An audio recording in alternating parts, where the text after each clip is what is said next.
Hola les zamzam, j'espère que vous allez bien. Salut à la famille. Donc je fais la troisième vidéo qui concerne le baptême. Donc bien sûr je vous invite à voir les deux premières vidéos si vous voulez avoir tout le contenu bien évidemment. Donc la première vidéo en fait c'était pourquoi être baptisé tout simplement, pourquoi être baptisé. Donc la deuxième c'est qui peut être baptisé. Et là, cette troisième, c'est qui peut baptiser. Voilà, peut-être que vous êtes chrétien et vous vous dites, voilà, moi j'ai entendu parler que je ne pouvais pas baptiser parce qu'en fait, ce qui baptise, ce sont les prêtres, les prélates, les ministères, ceux qui ont un ministère officiel, sacerdoce officiel, type prêtre, curé, pasteur, vous voyez. Révérend et tout ça quoi. Et donc qu'est-ce que l'instruction biblique nous dit sur le sujet? Alors déjà ce qu'on peut voir dans la Bible c'est que depuis la naissance de l'Église, c'est que nulle part, déjà on voit nulle part, c'est important ça le signaler, nulle part on voit une instruction qui va préciser que seul l'apôtre ou seul le pasteur, par exemple, pouvait baptiser. C'est-à-dire il n'y a pas d'instruction à ce niveau-là qui stipulerait, voilà, je vous recommande mes frères et sœurs, je vous donne quand même la recommandation qui vient du Seigneur, que personne de vous ne baptise, hormis le pasteur, les pasteurs ou les appels, les gens qui sont appelés au ministère apostolique. Donc déjà, il n'y a pas de tout ça, voilà, on ne voit pas d'instruction à ce niveau-là. Donc, est-ce que pour autant, on va se dire, bon, mais ok, mais qui peut baptiser? Alors le Seigneur il dit, allez de partout dans les nations et baptisez-les en mon nom. Donc c'est une instruction qui donne aux apôtres, qui bien sûr est une instruction globale pour l'Église. Parce qu'il s'adresse là aux disciples, aux apôtres, mais pas que à eux, pas les 12. Pas juste les apôtres à qui il s'adressait sur le moment, parce que déjà ils sont tous morts. Donc si c'était que eux, ben, plus personne ne baptiserait déjà, bien sûr. En fait, donc il s'adresse à l'Église, l'Église qui est son corps. Donc en fait, ce qu'on peut prendre, ce qu'on peut voir déjà, c'est que on voit les apôtres qui baptisent, on voit Philippe, qui était vraiment un évangéliste aussi, Philippe, il était tout seul, il évangélisait, et puis voilà, il baptisait. Et ce qu'on peut trouver comme référence, où on voit que vraiment le baptême est que en fait toute personne qui appartient à Jésus, qui est lui-même déjà donné au Seigneur, si l'occasion se présente devant toi, normalement, il n'y a rien qui t'empêche de baptiser une personne. Donc, par exemple, on prend dans les Corinthiens, 1 Corinthiens 12 au verset 12. Non, 1 Corinthiens 1 au verset 12. On voit l'apôtre Paul, donc moi je vais lire le 10, le 10 jusqu'au 12 et peut-être le 13. Alors il dit, bon, il faut cependant, frères, que je vous adresse une recommandation instante, et c'est au nom de notre Seigneur Jésus-Christ que je le fais. Vivez ensemble en bonne harmonie, accordez vos pensées, vos paroles, visez ensemble le but commun, exprimez vos convictions dans un langage concordant. Ne laissez pas les scissions s'introduire parmi vous, cultivez la bonne entente, cherchez ce qui vous rapproche, essayez de voir les choses du même point de vue et adoptez une attitude commune afin de former une unité de combat indivisible. Or, qu'ai-je appris à votre sujet, mes frères, que la discorde règne parmi vous? En effet, j'ai été informé de vos dissensions par les gens de la maison de Chloé. Voici ce que je veux dire. Chacun de vous se réclame d'un chef de parti et l'on entend couramment chez vous, moi je suis de Paul, moi je suis d'Apollos et moi je suis de Céphas. Quant à moi, je relève que je... quant à moi, je me relève que du Christ. Bon, au moins celui-là qui se relève que du Christ, il avait raison lui, au moins. Bon, voyons, le Christ serait-il divisé, son corps aurait-il été disloqué? Dites-moi donc, vous qui vous prétendez disciples de Paul, Paul aurait-il été crucifié pour vous? Ou bien serait-ce peut-être en son nom que vous avez été baptisés? Dieu merci de ce qu'a... Dieu merci de ce qu'a par Crispus Et Gaius, je n'ai baptisé aucun de vous. Quand je lis, c'est un massacre. Bon, au moins personne ne peut prétendre avoir été baptisé en mon nom. Ah, si, il fait ah, si, j'ai baptisé encore les gens de la maison de Stéphanas. À part cela, je crois avoir baptisé personne.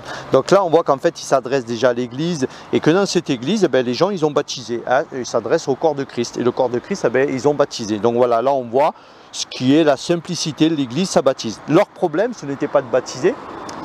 Leur problème, c'est que voilà, chacun voilà, moi j'ai été baptisé par un tel, moi j'ai été baptisé par lui, donc moi je suis de lui, moi je suis. Et là, il reproche ça. Là, il est en train de dire, il faut arrêter.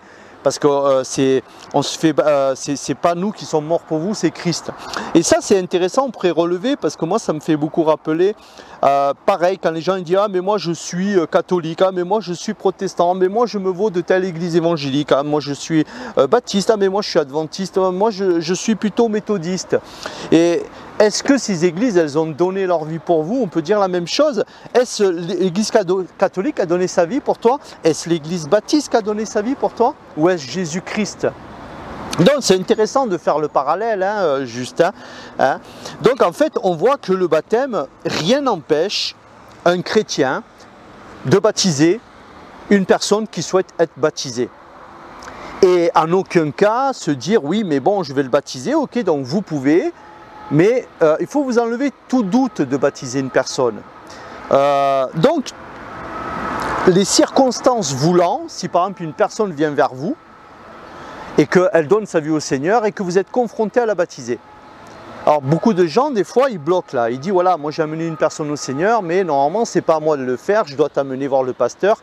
Et là, vous faites, après, vous rentrez dans un protocole et il y a des gens qui vont attendre des mois avant d'être baptisés. Et ça, c'est une grave erreur. Ça, c'est pour moi une semence qui a été mise par l'ennemi des âmes pour empêcher le baptême, on va dire le baptême du jour, le baptême qui est la démarche logique d'une personne qui donne sa vie au Seigneur.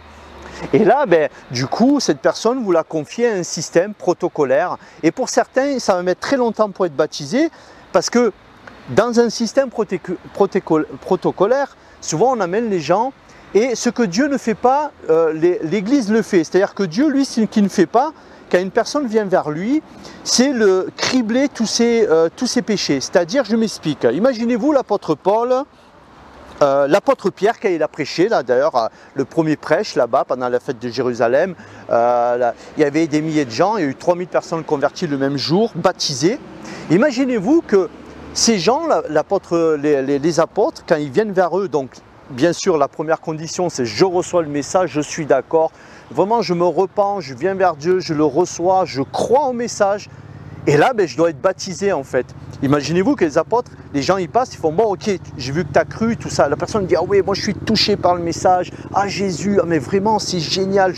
Les gens ils sont bouleversés, vous voyez, pour certains plus que d'autres, qu'importe. Mais vraiment il y a cette démarche. Et que l'apôtre ils lui disent bon ok, donc raconte-moi un peu ta vie, comment ça se passe, parce que quand même il faut que tu sois au clair devant le Seigneur avant de te baptiser, hein. Il faut vraiment que tu arrives vers lui, voilà, tu ne peux plus avoir des péchés, voilà. Alors, il lui demande, alors, et l'autre il fait oui, bon c'est vrai que j'avoue, bon moi je suis marié mais j'ai deux maîtresses, voilà, j'ai deux maîtresses, je suis marié, mais voilà, mais sinon voilà, moi j'ai compris vraiment le message, j'ai compris, je veux vraiment arrêter ça et je demande que le Seigneur m'aide. Et que l'autre il fait oui d'accord, oui, alors très bien, ok, l'apôtre il lui dit oui mais tu sais, là pour l'instant c'est émotionnel, voilà tu reçois, mais nous qu'est-ce qui nous garantit que c'est vrai? Nous qu'est-ce qui nous garantit que tu as vraiment compris le message de Jésus? Alors ce qu'on va faire, ce que je te conseille, c'est de revenir de temps en temps nous voir, et puis on voit dans les semaines, on voit si déjà tu arrives déjà à te débarrasser déjà de tes maîtresses,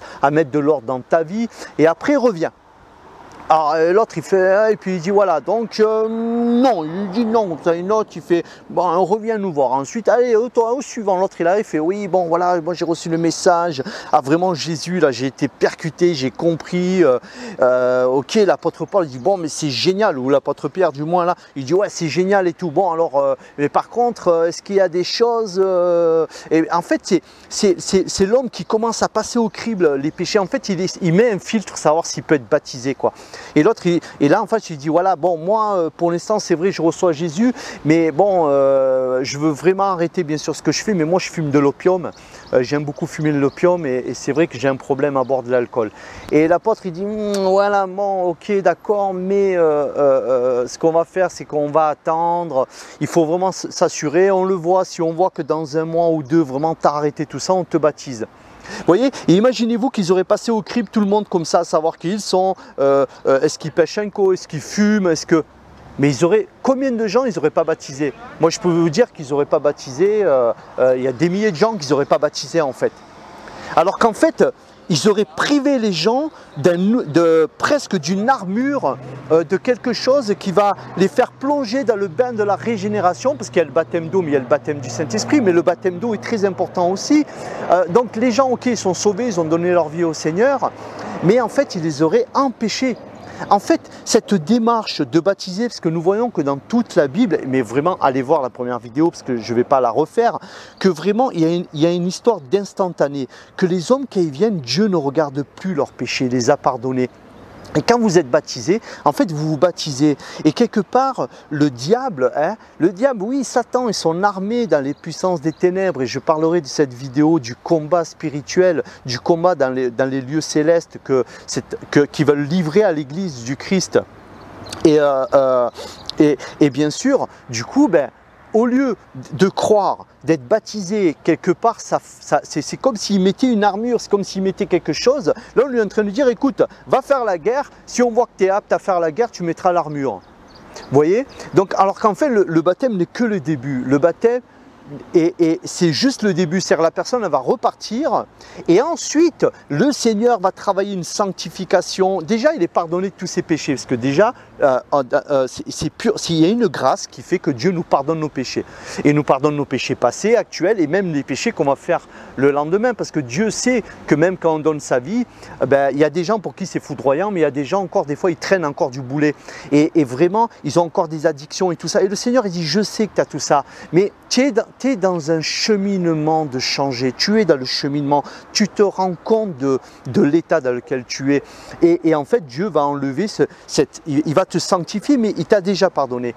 Et donc ça veut dire que tu peux t'approcher de Dieu, il ne se rappelle plus de tes péchés. Il n'y a que les hommes et l'église des hommes, je précise bien la religion des hommes, qui veut encore te passer au crible, qui veut voir si tu es apte, si tu es évangéliquement ou catholiquement correct avant d'être baptisé. C'est une grave erreur. Pour moi, c'est une semence qui est contre Dieu, carrément. C'est contre Dieu, contre l'œuvre de Dieu. En pensant bien faire, en fait, on fait mal. Donc en fait les gens, vous devez les baptiser.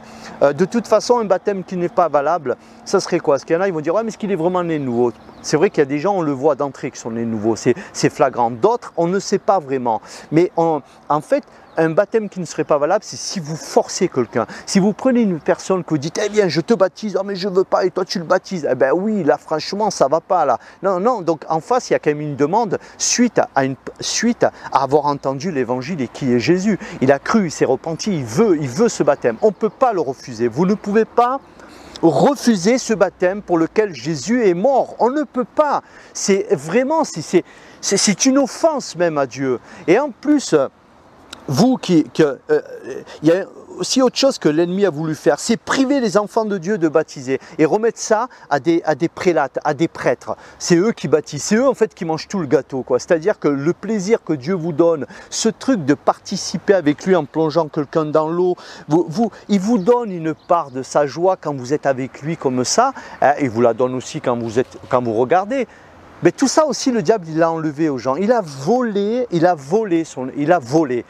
On vous a volé l'Éthiopien, c'est-à-dire quand Philippe il va baptiser cet Éthiopien, on vous les a volés. Donc il faut revenir à cette simplicité de l'Évangile et savoir que le baptême, c'est que le commencement. Quand tu vas être baptisé, ce n'est pas une fin en soi, c'est le commencement. Et Dieu va t'épurer. Dieu t'a déjà pardonné les péchés, tu es déjà sauvé, tu es déjà sous la grâce, et la grâce, là où le péché abonde, la grâce surabonde. Mais nous savons que souvent, quand nous avons donné notre vie au Seigneur, il y a eu des fois un laps de temps, il y a eu un sas, on a dû se mettre où le Seigneur nous a nettoyé des choses. J'arrête cette vidéo là, donc en gros, tout disciple, toute personne née de nouveau qu'avec le Seigneur, que le Seigneur te mette, c'est pas aller vouloir baptiser pour baptiser, c'est les circonstances dans lesquelles tu te trouves. Si tu dois baptiser quelqu'un, tu ne peux pas lui refuser le baptême, il faut que tu le baptises. C'est entre lui et Dieu. Rien ne t'en empêche, bibliquement, parce que moi dans ces vidéos, je veux m'appuyer sur l'instruction de la Bible. C'est très important. Donc moi, bibliquement, je ne vois nulle part où tout cela, où un disciple ne peut pas baptiser quelqu'un le jour même de la prédication de la parole. Écoutez les autres vidéos que j'ai faites et vous comprendrez. Ciao les zamzam, que le shalom du Seigneur soit avec toi, que le Seigneur te guérisse, te touche, te restaure là où tu sois et à la prochaine vidéo. Allez, ciao ciao, à plus, partage, like et abonne-toi bien évidemment si tu n'es pas abonné.